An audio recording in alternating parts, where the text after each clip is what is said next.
Welcome to this week's edition of Coach Prep. Coach Don and I are back together in the Cherokee Batting Range podcast studio, getting ready to record episode number 166. Got a really good show lined up for you today where we're going to talk about how great coaches are created in the off season and some things that kind of relate to that. Before we get into that topic, though, let's talk about our sponsors. First, the Anderson Bat Company. Everything Fast Pitch is very proud to have Anderson Bat Company as our presenting sponsor. Anderson Bat Company is using the latest and greatest bat technology to corner the market in the fast pitch world.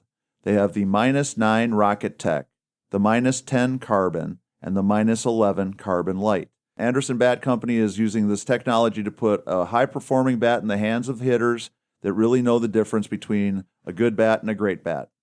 We're also working with Anderson to provide a discount for all of our listeners. Go to the Anderson Bat Company website and order your bats. Use the EFP20 discount, which is for everything fast pitch, and you'll get a 20% discount.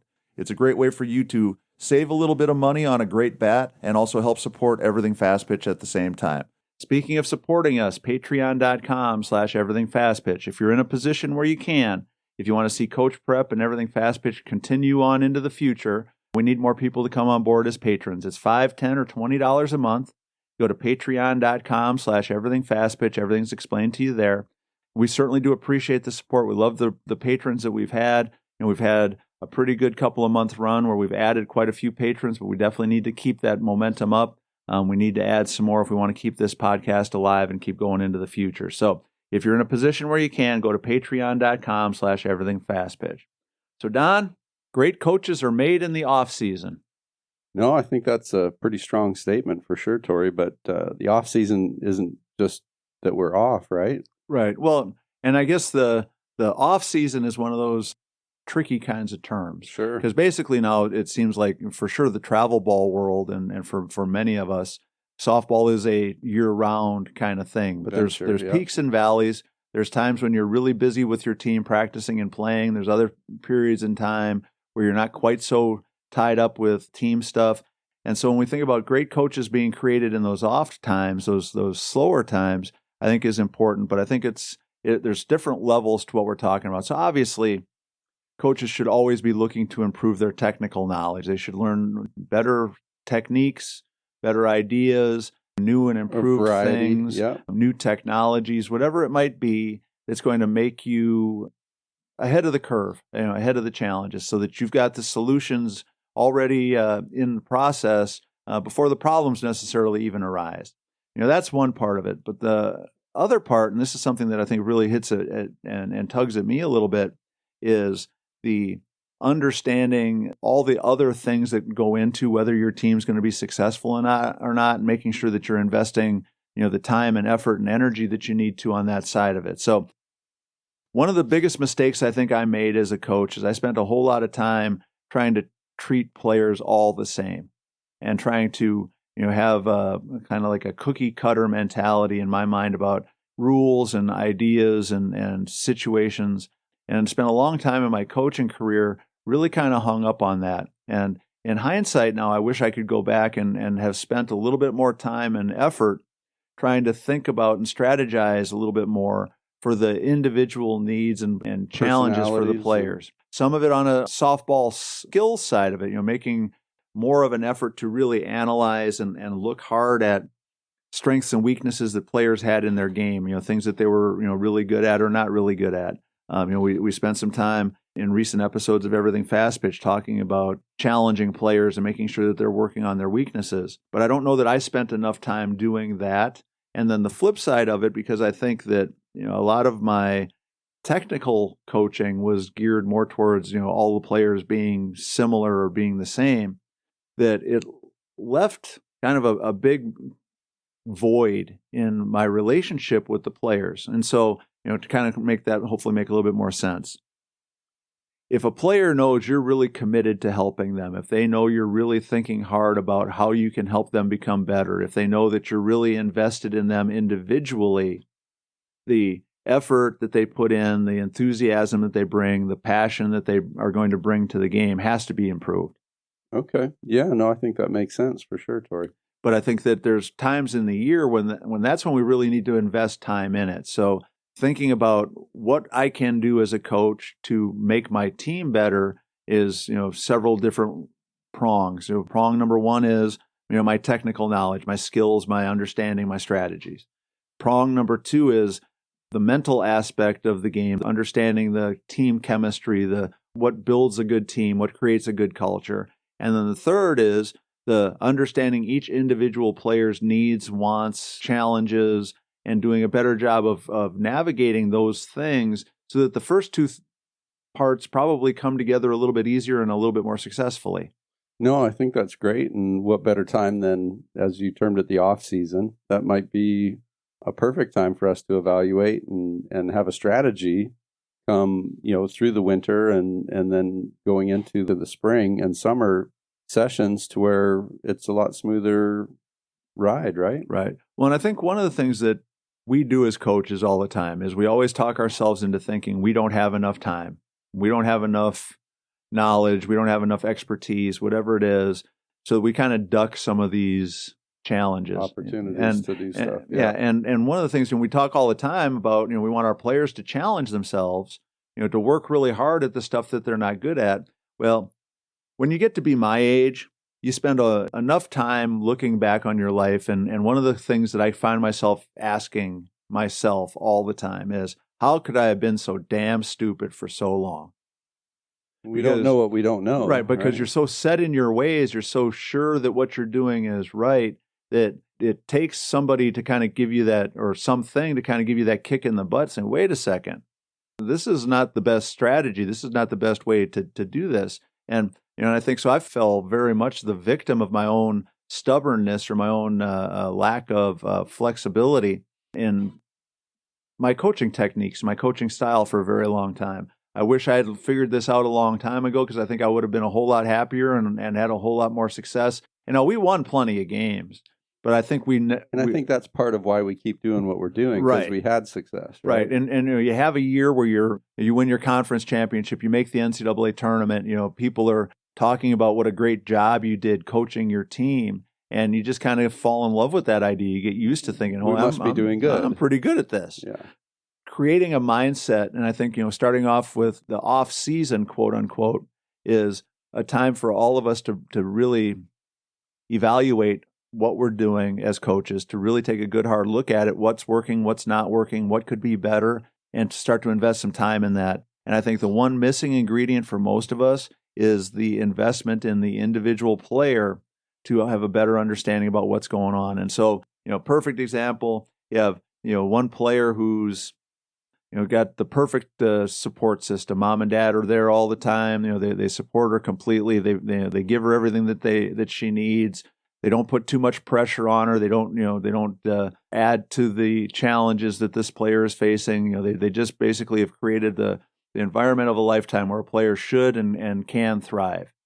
And then on the exact same team, you have the absentee parent, the parent that doesn't have any interest in helping their kid, or is so overbearing and so pressure-packed that the player's out there with one eye on the stands the entire time they're playing because they know that mom or dad or both are going to freak out every opportunity they get. Well, from a coaching perspective, if I treat both of those players the same and all my strategies are the same, I'm definitely missing the boat. Right. And now one of the things I've heard from coaches over time is, well, it's not my job to solve those kinds of problems. Well, kind of is. It really is.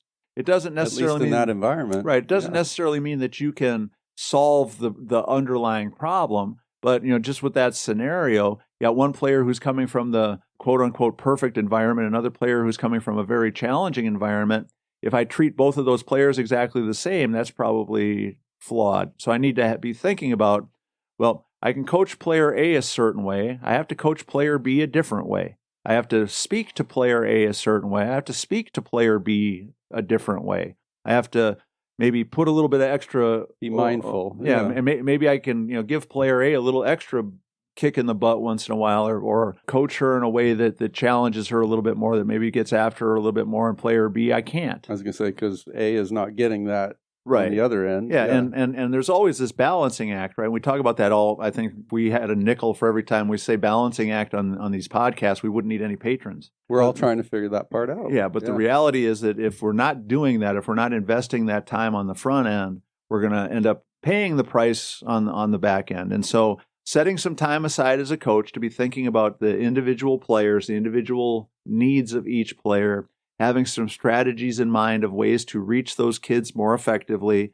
and if that's part of an overall mental game training program or whatever, that's great. I think a lot of that stuff would go a long way towards helping these players in the first place. But at the end of the day, it really is part of every coach's job to be creating strategies that match up with the players that you're coaching. And the one-size-fits-all cookie-cutter approach is not likely to be the answer, the correct or the best answer to this question very often. No, I think that's exciting. And if we want to have a situation where the kids get as much from our team and from the experience that we all have together, that's something that we probably need to do, right? Yeah. Well, I think you're going to pay the price one way or the other. You can invest the time and effort on the front end trying to get ahead of this and making sure that you're proactively coaching all the players on your team in a manner that matches up with what they need. Or you can be putting out fires later on when the players who you're not reaching and are not coaching the best way possible for what they need, then those players are leaving. Those players are playing poorly. They're struggling when we need them to play the best. They're struggling the most when we need them to play the best. They're going to be least likely to succeed when we really want them to succeed. And so I think it's just an important mindset adjustment for all of us as coaches to use the time that we have when we have it to start thinking about these strategies and these other things. And again, how many hours in a day can you afford to spend on softball?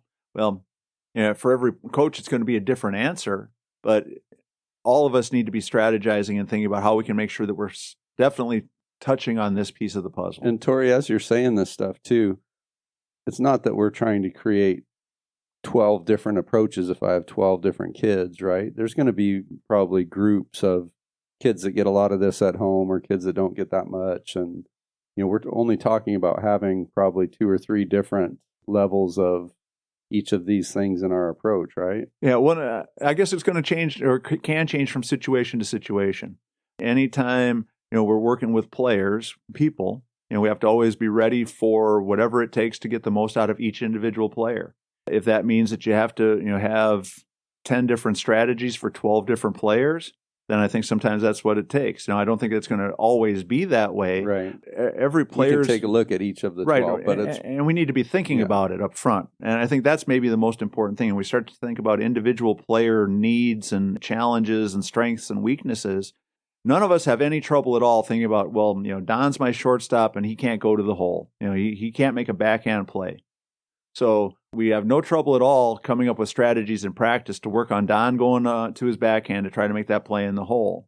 Well, Don also has a broken home and a really screwed up home life. Well, if I spend time thinking about how to make you a better fielder, but I don't spend time thinking about how to support you as a person, I'm totally missing the boat. Right. And I think that's the reality of it. Now, how drastic and how severe each player's challenge is going to be. It's going to, again, depend on team to team and situation to situation. If we, look in some teams, I'm sure the dynamics from, player to player are very similar.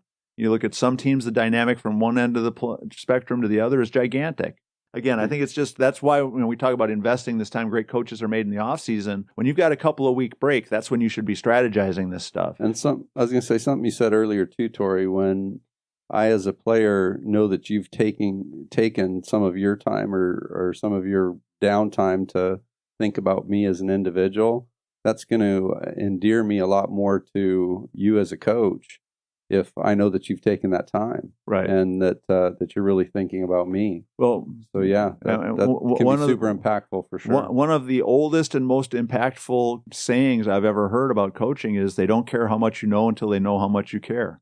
There you go. Right. If you don't care enough to invest any time in me as a person, how much am I going to invest in you trying to teach me how to play this game better?